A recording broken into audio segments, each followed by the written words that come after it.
तीच मनात हसती असार ध्यानात आल्यावर तिला आठवण यायची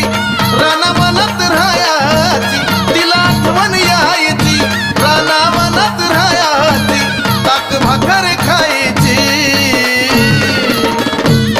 अग नजर लागली खंडोबाला बानुबाईची